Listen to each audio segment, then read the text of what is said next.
안녕하세요, 틈피디입니다.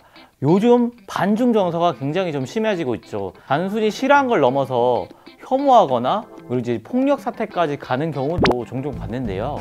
옛날에는 반일 정서가 굉장히 심각했는데 이번엔 또 반중 정서가 굉장히 심각해지는 걸 볼 수 있어요. 여기서 반중 정서의 가장 근본적인 부분들이 있는데요. 이 중 세 가지를 저희가 집중적으로 한번 알아봤어요. 자, 의료보험 문제, 그리고 중국인에 대한 투표권 문제, 그리고 마지막으로 연금 문제까지 한번 저희가 한번 살펴봤어요. 먼저 첫 번째로 살펴볼 건 건강보험 문제였어요. 중국인들이 건강보험만 타먹고 그냥 자기 나라로 떠난다, 뭐 이런 문제를 많이들 제기하시더라고요. 실제로 그런지를 한번 분석을 해봤거든요. 그래서 나온 결과는 일정 부분은 사실이라고 볼 수 있어요. 가장 문제가 되는 건 피부양자 문제였어요. 이게 내국인이든 외국인이든 상관없이 가족이면 피부양자로 제가 등록을 할 수 있는 거예요. 그러니까 건강보험에서 조사한 바에 따르면 유일하게 건강보험에서 적자를 내는 외국인은 중국인이었어요. 자, 그런데 조금 의문이 들죠. 근데 왜 하필 중국만? 일단은 의료보험을 이용하려면 말을 할 수 있어야 되잖아요. 요즘은 한국말을 좀 유창하게 하시는 분들이 꽤 있지만 실제적으로 많은 분들은 또 한국말을 못 하시기 때문에 이용하는 데 좀 불편함이 있을 수 있어요. 어느 병원에 가야 되고 어디에 가야 되고 이런 걸 잘 모르잖아요. 근데 이거를 실제로 이용하는 사람들이 중국인이라기보다는 일명 중국 재외동포, 조선족이라 불리는 사람들이 이용하는 빈도가 굉장히 높더라고요. 조선족 분들은 일단 한국어가 굉장히 능통하고요. 한국말을 이해하는데 크게 어려움이 없어요. 그러다 보니까 내국인과 비슷하게 병원을 이용하고 그런 걸 활용하는 부분을 보였어요. 어쨌거나 중국인들이 많이 이용했고 이게 건강보험이 적자가 나는 거는 맞는 이야기잖아요. 그래서 정부도 정책을 좀 수정했습니다. 이제는 제가 근로하는 사람한테 피부양자로 등록을 하려면 6개월이라는 기간이 지나야 제가 피부양자 등록을 할 수 있어서, 그러면 이게 실제로 효과가 있었느냐? 그건 아니었습니다. 물론 조금 줄어들긴 했는데요. 실제로 적자를 면할 정도로 아주 큰 효과를 보진 못했어요. 외국인들의 건강보험은요, 중국인은 적자이지만 실제로 토탈에 보면 흑자를 보고 있고요. 내국인에 대한 건강보험이 굉장히 큰 적자를 보고 있기 때문에 외국인의 건강보험으로 내국인의 건강보험을 메꾼다, 이렇게 보는 게 더 정확할 것 같아요.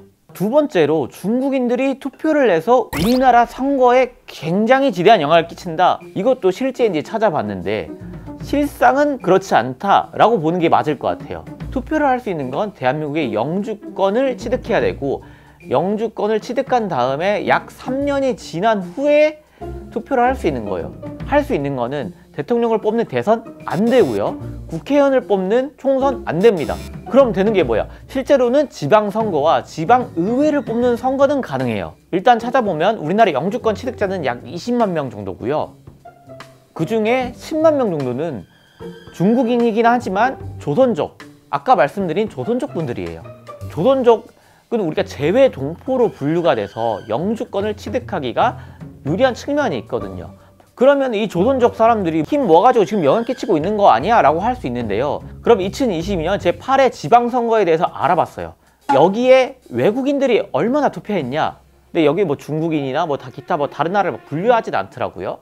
그래서 이 중 약 13% 정도 투표를 했습니다. 17,000명 정도고 한국인은 약 2,200만 명이 투표를 했어요. 그래서 외국인들이 투표를 함에 있어서 영향을 끼친 정도가 얼마나 되냐? 약 0.075%가 됐습니다. 1%의 수치도 안 돼요. 0.1%의 수치도 안 되고요. 0.075%로 우리 선거에 아주 큰 영향을 끼친다, 이렇게 보기에는 아무리 봐도 말이 안 되는 말인 것 같아요. 그리고 실제적으로도 중국인들의 투표권에 대해서 계속 논의를 하고 있기 때문에 앞으로는 어떻게 될지는 누구도 장담을 하지 못해요. 자, 그리고 마지막으로 이제 최근에 꾸준히 뉴스가 올라오는 소식인데요. 외국인들이 연금을 뭐 500억씩 탔다, 뭐 중국인들이 뭐 상반기에 100억을 탔다, 뭐 이런 기사들을 종종 볼 수 있어요. 그래서 수치만 보면 외국인은 2023년에 약 470억 정도를 타갔거든요. 그럼 이거 연금도 공짜로 주는 거 아니야? 라고 할 수 있는데 내국인과 기준은 똑같습니다. 그러면 500억씩 막 타고 가는데 너무 많은 거 아니야? 라고 할 수 있거든요. 수치를 좀 나눠보면 한 사람이 한 달에 약 30만 원 정도 가져간다고 볼 수 있어요. 그럼 우리나라 사람들은 얼마 가져가? 우리나라 사람들은 약 65만 원으로 2배가 넘게 좀 차이가 나죠. 연금 타가는 거 싫어할 수 있어요. 그런데 연금을 타갔다는 얘기는요, 10년 이상 우리나라에 기여를 했다는 거예요. 10년 이상 꾸준히 연금을 내왔고 우리 사회의 일원으로서 노동을 같이 하고 우리랑 같이 살아왔다는 사람이라는 이야기거든요. 그런 사람들한테 당연히 사회적 혜택을 주는 것은 당연하고 낸 만큼 돌려받는 것은 같은 이치예요. 또 많은 기사에서 받았다는 얘기는 있지만 이 기사는 간간이만 있더라고요. 외국인이 연금을 내고 이제 다시 본국으로 돌아가거나 받지 못할 때 반환을 해야 되는 의무가 있어요. 이것을 연금 반환 일시금이라고 하거든요. 근데 연금 반환 일시금을 못 받은 외국인들이 약 4,700명 정도 되고 못 받은 금액만 약 1,100억이 넘어요. 이것을 돌려줘야 되지만 돌려주지 않았다는 얘기는 뭐예요? 이 외국인한테 받은 금액으로 우리 연금을 충당하고 있다는 얘기도 될 수 있거든요. 결국엔 외국인 삥 뜯어서 자국민한테 혜택을 준다는 거잖아요. 외국인이 500억 연금 받았네, 중국인이 100억 연금 받았네, 이런 얘기는 해놓고 왜 연금 일시 반환금에 대해서 돌려주지 않았다는 얘기는 잘 하지 않는 건지 그건 이해가 잘 안 되더라고요. 실제적으로 오해와 팩트에 대해서 좀 체크를 해봤는데요. 건강보험 문제나 연금 문제는 많은 분들이 한국에서 근로를 하고 그만큼 세금을 낸다는 이야기거든요. 보이지 않는 선에서 우리에게 편의를 제공하는 부분도 있는데 그런 부분은 덮어두고 같이 일을 했고 대한민국이 발전할 수 있도록 도와줬던 사람일 수도 있는데 너무 이런 것에 대해서만 비판하는 게 조금 안타깝더라고요. 우리도 외국에 나가서 한국인은 저래, 한국인은 저러니까 싫어, 뭐 이런 거 들으면 기분 나쁘잖아요.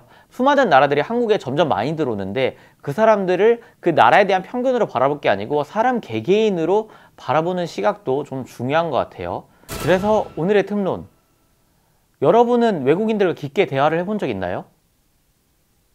그 실상을 잘 알고 있을까요?